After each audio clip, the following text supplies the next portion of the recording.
Podem sentar.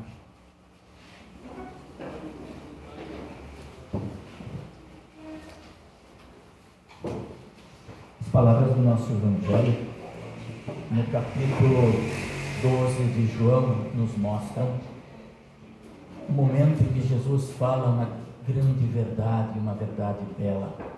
Eu afirmo a vocês que isto é verdade.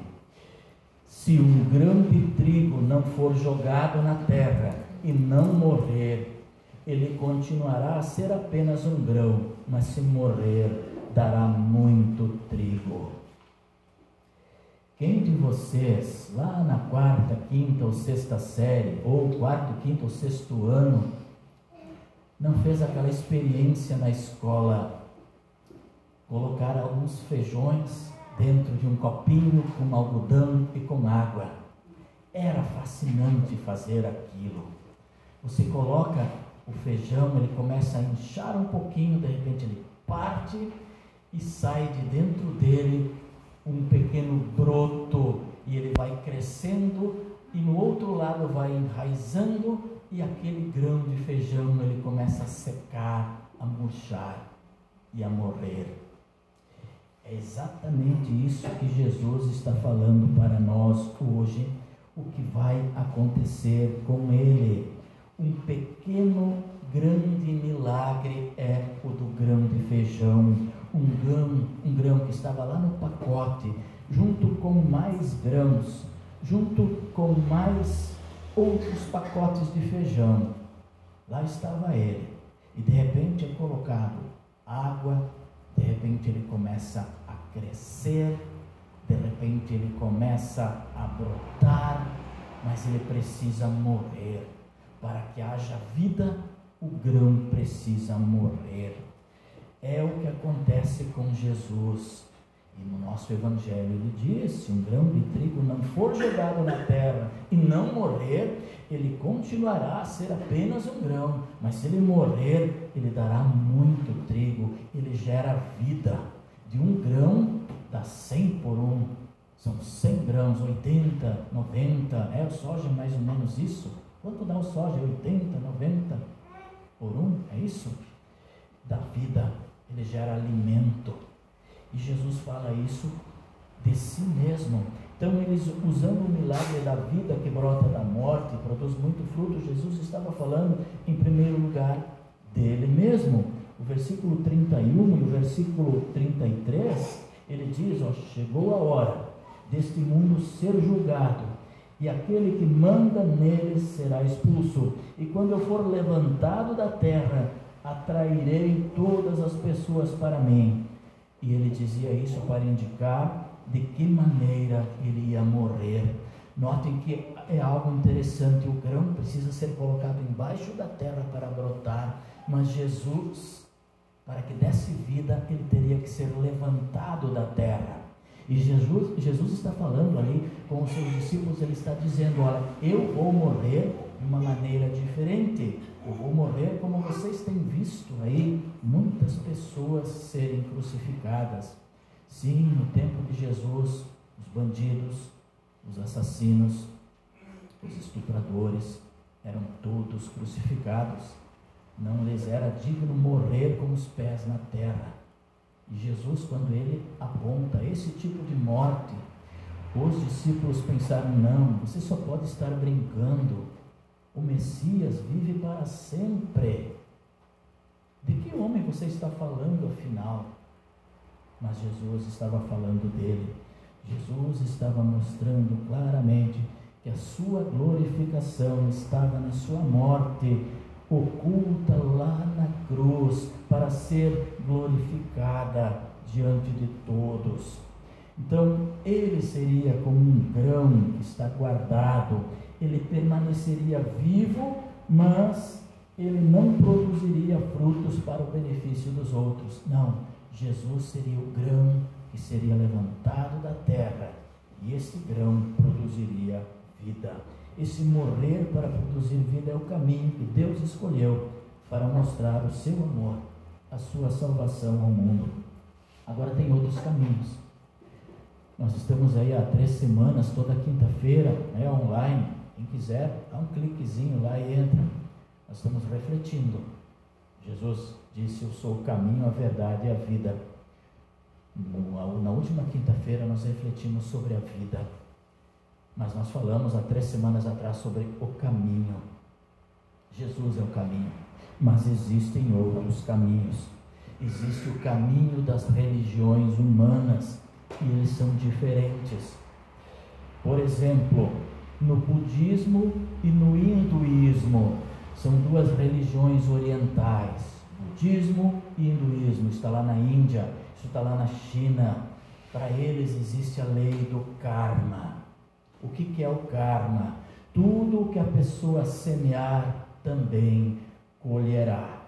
Isto é, tudo o que uma pessoa faz na vida atual terá a sua recompensa ou a sua colheita em suas vidas ou reencarnações futuras. Sim, eles não pregam a ressurreição, eles pregam a reencarnação.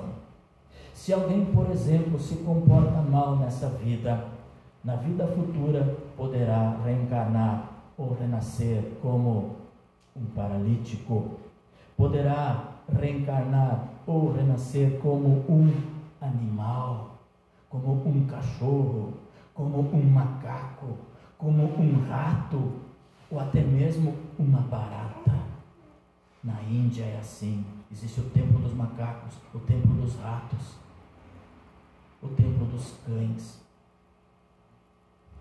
Por isso que a vaca é sagrada. Alguns dizem que muitas mães reencarnam numa vaca para amamentar os seus filhos, os seus netos, a sua geração. A vaca é sagrada, ela é deixada livre nas ruas, ela perambula, ninguém as toca. Esses são os caminhos humanos.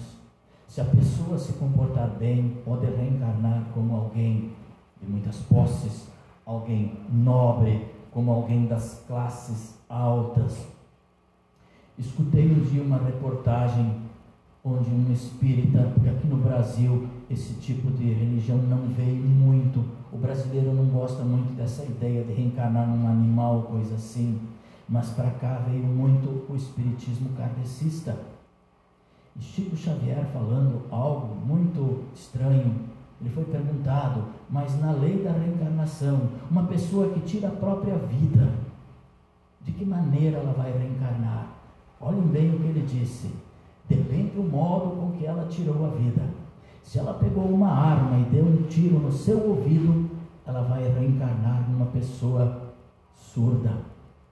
Se ela deu um tiro na sua boca, tirou a sua vida atirando na boca, ela vai reencarnar numa pessoa que tem problemas de voz. Se o projétil também afetou a visão, ela vai ser cega. Onde é que está isso na Bíblia? A palavra de Deus diz que as pessoas nascem com algum tipo de deficiência para que neles se manifeste a glória de Deus. São objeto de ajuda, de misericórdia. Eles são especiais. E eu gostei muito desta palavra. Alguém especial é para a gente lembrar que é especial mesmo. Então são muitos os caminhos, e o caminho da reencarnação não é bíblico, é invenção humana, é um caminho humano. Então as pessoas precisam se comportar aqui pelo medo de não reencarnar num animal, de não reencarnar numa pessoa deficiente. Olha que pânico. É por isso que se vê nos morros por aí a religião espírita carregando seus ranchos, suas sacolas, fazendo bem, trabalhando incansavelmente. É pelo medo. Você carrega rancho na garupa, você carrega botijão de gás para os outros, você trabalha numa legião de boa vontade, tudo porque você quer reencarnar uma pessoa melhor. Mas a gente sabe quem nos faz melhor. Quem carregou a cruz? Ele carregou a pesada cruz, para que a gente não precise carregar nem cestas básicas, nem botijões de gás. Mas mesmo assim nós o fazemos. Mas não porque queremos nos salvar ou reencarnar melhores, porque nós já temos o céu, a morada celestial, com o Pai. Se nós dependêssemos dessas religiões, nós estaríamos perdidos, pois nós nascemos já pecadores, longe de Deus, estamos sem a glória de Deus e constantemente nós fazemos o que é mal, e por isso nós mereceríamos colher a ira e a maldição de Deus, a morte eterna. E mesmo que a gente reencarnasse, como eles dizem, esse processo nunca teria fim. Alguém disse que a grande pergunta a ser feita para um espírita é: se as pessoas reencarnam para melhorar, por que é que o mundo está cada vez mais violento e de mal a pior? Isso faz com que um espírita não tenha o que falar. Ou tudo que ele falar vai ser enrolação. Mas aí entra o morrer para produzir vida de Jesus. O mal e o pecado que nós semeamos foram colhidos por Jesus na cruz, onde ele morreu para produzir vida abundante para todos os que nele creem. A sua morte na cruz muda o nosso destino, a nossa situação diante de Deus. Por isso também o que Jesus diz sobre morrer para produzir vida se aplica àquele que crê, que o segue e o serve. Nós o servimos, nós o seguimos. Em muitos textos Jesus fala de segui-lo. O que ele quer dizer é que a pessoa que dirige todos os seus interesses a si mesmo, para a sua preservação própria, para possuir bens materiais, no final das contas perderá tudo, enquanto que a pessoa que está disposta a perder tudo, a perder sua vida física, para não perder a Cristo, essa terá a vida eterna. Jesus não está nos ensinando a ser fanáticos ou radicais, odiando o nosso corpo, ou mesmo não usando as bênçãos materiais que Ele nos dá. Não. Ele está dizendo que os nossos desejos precisam ser colocados muito acima dos bens materiais. Os nossos desejos precisam olhar para a eternidade. Foi o que Jesus fez para morrer, para produzir vida. Ele sempre seguiu a vontade do Pai, como nós lemos aqui no versículo 27. Agora eu estou sentindo uma grande aflição. O que é que eu vou dizer? Será que eu vou dizer: Pai, livra-me desta hora de sofrimento? Não, pois foi para passar por esta hora que eu vim. Ele sabia, ele ia passar por isso, mas depois ele ressuscitou, ele foi exaltado, diz o seu apóstolo Paulo na nossa leitura de Filipenses. Ele ressuscitou e foi exaltado, e um dia ele será honrado por todas as criaturas do universo. Jesus nos convida hoje também a morrer para produzir vida, morrer para os nossos maus desejos, morrer para uma vida centrada apenas em coisas materiais, morrer para o nosso egoísmo, para o nosso orgulho, para a nossa cobiça. Nós somos convidados a pensar, a agir e a viver como Cristo, como Paulo disse para nós em Filipenses. Não é fácil, não, porque nós ainda somos pecadores, e nós temos dentro de nós o velho homem. Ele nos segura em casa. Parece que está tudo bem, nós podemos ficar em casa, um momento de culto. Não é fácil, porque nós vivemos num mundo que não quer aceitar Jesus como um Messias e nos chama a sacrificar os nossos próprios interesses e a servir ao próximo, em vez de explorá-lo e humilhá-lo. As pessoas querem mais explorar, querem mais humilhar. O mundo, infelizmente muitos que se dizem seguidores de Jesus, não entenderam que o reino de Deus não é construído pela força de armas, sobre a prepotência de poderes e de líderes, de políticos, sobre riquezas, sobre prosperidade. Não, é o reino do morrer para produzir vida. Nos nossos dias repete-se o que nós lemos no versículo 37. Eles tinham visto Jesus fazer todos esses milagres, mas não criam neles. Quando nós vemos o milagre da vida que brota todos os dias, muitos não creem num Deus Criador. Muita gente vai atrás de supostos milagres, mas no fundo não crê no Cristo verdadeiro, o servo que veio morrer para produzir vida e não para saciar os nossos desejos humanos. Muitos, como os líderes judeus, gostam mais de ser elogiados pelas pessoas do que ser elogiados por Deus. E é isso que nós lemos aqui no versículo 43. Os líderes judeus, eles gostavam mais de ser elogiados pelas pessoas do que ser elogiados por Deus. Deus lhe elogia. Pense nisso. Deus está dizendo nesse momento: muito bem, servo bom e fiel. Entre na posse do meu reino. Está preparado desde antes da fundação do mundo, que eu preparei para todos aqueles que me amam. Vamos louvar o nosso Deus e anunciar a sua grandeza. Vamos dar graças a Deus, porque Ele é bom e o seu amor dura para sempre. Estejam na paz do Senhor. Preparem os seus corações.